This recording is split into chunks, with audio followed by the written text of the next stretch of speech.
Friends, હવે હું આ મકાઈના ચેવડામાં દૂધ નાખીશ.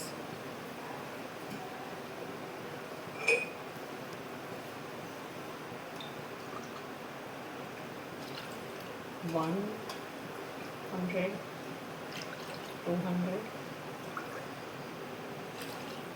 3 કપ એટલે કે 300 ગ્રામ જેટલું હું દૂધ નાખીશ. હવે એ દૂધમાં હું એને થોડો થવા દઈશ, પકાવવા દઈશ, એટલે થોડું સોફ્ટ થાય. આમ તો સોફ્ટ કરવાનો બહુ જરૂર પડતી નથી, પણ કરીશ.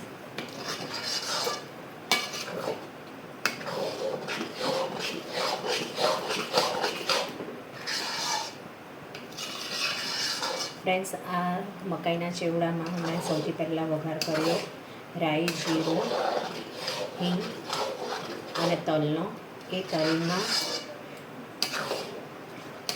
લીલા આદુ મરચાં નાખ્યા છે. આદુ મરચાં ક્રશ 7 થી 8 આદુ મરચાં, આદુનો નાનો ટુકડો, 8 મરચાં લઈને એને ક્રશ કરીને એમાં સાતળ્યા છે.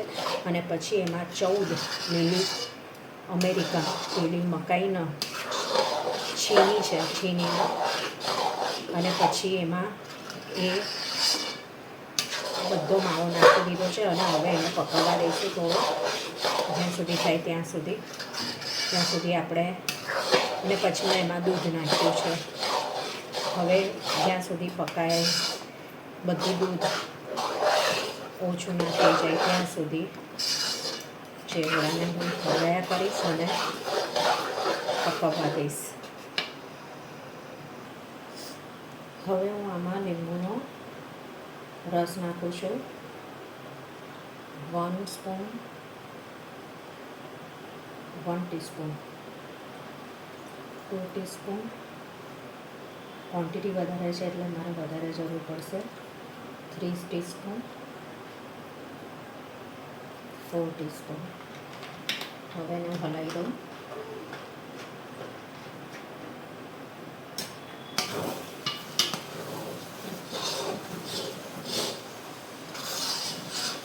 થઈ જાય પછી આપણે એમાં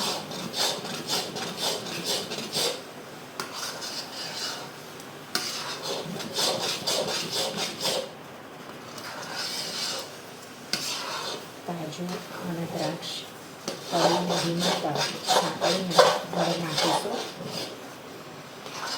અને ખાંડ નાખીશું 3 થી 4 સ્પૂન.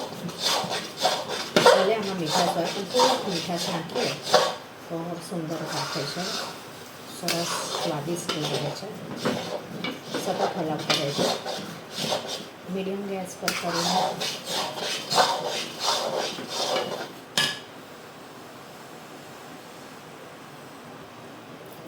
આમાં આપણે 1 spoon, 2 teaspoon, 3 teaspoon, 4 teaspoon, 5 teaspoon, 6 teaspoon ખાંડ નાખીશું અને હલાવી દઈશું.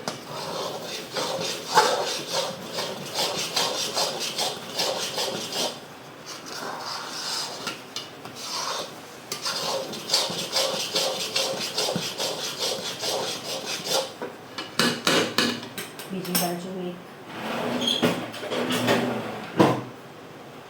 એક પેનમાં થોડું ઘી અથવા તેલ લઈશું.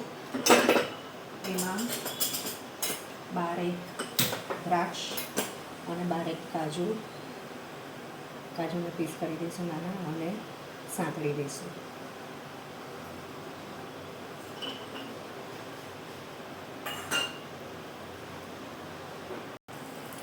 સરસ મજાનો મકાઈનો ચેવડો રેડી છે. અને આ સાંતળી દીધા છે કાજુ, થોડા રેડ થાય અને એ આપણે નાખી દઈશું. ઉપર ગાર્નિશિંગમાં પણ નાખી શકાય. અને પણ ધાણા નાખીને થોડો ચેવડામાં ધાણાનો ટેસ્ટ સરસ લાગે છે. હળદી દઈશું.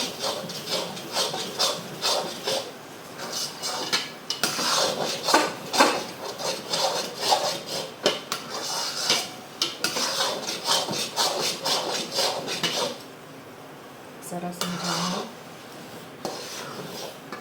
પેલું મકાઈનો રેડી છે. ગેસ બંધ કરું છું હું.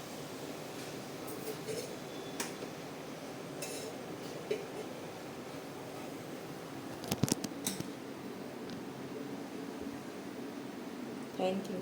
ફરીથી આવી કોઈ સ્વાદિષ્ટ વાનગીની રેસીપી મૂકીશ. મારા ચેનલને સબસ્ક્રાઈબ કરો. Thank you.